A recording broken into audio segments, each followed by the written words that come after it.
Indian government really, in a sense, in the dock, UCIL said, so is corporate India. We see outrage from people like you after 2611, after a Jessica case. We don't hear a voice from corporate India. In fact, it was tough to get anyone from any industry body on this program today, which is why we brought you all the way from London to come in. What is it that prevents corporate India from raising its voice? Where is corporate accountability?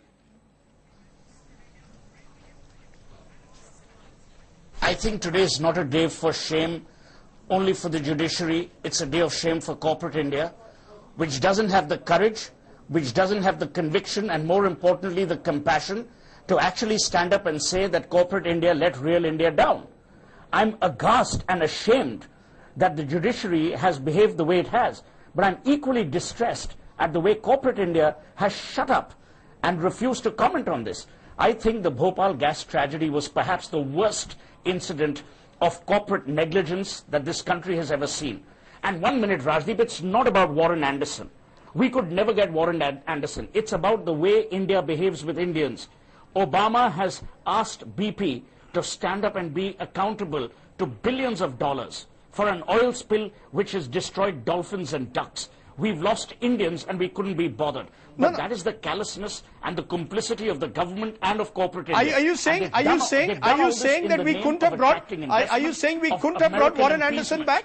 Are you saying that it was not possible to bring Warren Anderson back? Do you believe that it reveals the... Not at all. Why? Why was it not possible to push for extradition of Warren Anderson? We can push for extradition of David Headley. We can push for extradition of others. We can't push for extradition of Warren Anderson. Rajdeep, you and I both know how impotent our diplomacy is when it is at the altar of America. That's the reality. I mean, we won't step on their toes. We want to soft pedal these real issues.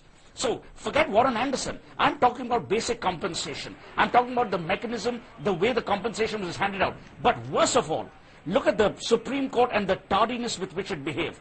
26 years to give justice, and then you give the kind of justice that has been given today, where there is national, and not only national, there's international outrage. Right.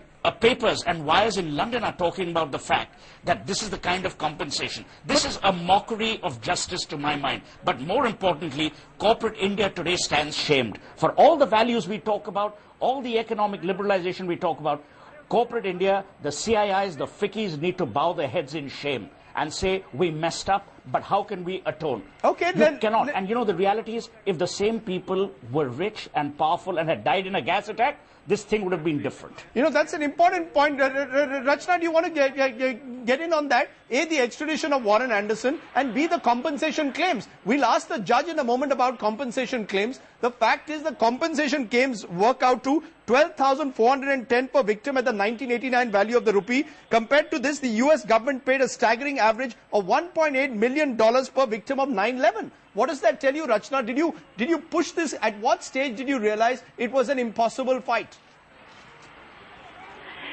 I want to say three things. In 96, when the charges were diluted by Justice Ahmadi was made the chairman of Bhopal Memorial Hospital Trust, which is run by Union Carbide Corporation. First. Second, the reason we cannot bring Anderson back to India, because our country bows down to US and they want all the foreign investment they can. And people of Bhopal are just expendable to them, and this verdict has proved that. This verdict, all the trials that they have not made to get Warren Anderson has proven that people in Bhopal are expendable. As far as the compensation is concerned, average person, 93% of people in Bhopal got 25,000 rupees for lifetime injuries and 1 lakh rupees for a death in a family. Just compare the Upahar tragedy thing. People got at least 15 lakhs to 18 lakhs within a very small period of time. It took them 20 years just to distribute 25,000 rupees of money for lifetime injuries. That's an important point. I just want to get in on that judge point. Justice UC Banerjee, we rang up Justice Ahmadi trying to get him on the program, former Supreme Court Chief Justice. You heard what Rachna Dhingra had to say. Your response. What was the judiciary doing? You can't pass the buck onto the government, the CBI. The judiciary could have stepped in. It could have ensured greater compensation at least. Or do the poor simply not matter? Now, Rajdeep, if I may say so, at the very threshold, this $468 million or whatever it is, the compensation paid, should not have been accepted as the compensation amount. that was only 25,000, 30,000 rupees each. Yeah. And that means a Why didn't the person court step in? Why didn't the Supreme Court step in? The Supreme Court passed that order. Yes, that's my point. The Supreme Court passed that order. Colin Gonzalez, respond to the judge. Not only that, Rajdip, Supreme Court, I am telling you, Supreme Court has done the greatest disservice, if I may say so. You know, a judge of the Supreme Court, I am saying. Everybody is okay, you're done a greatest.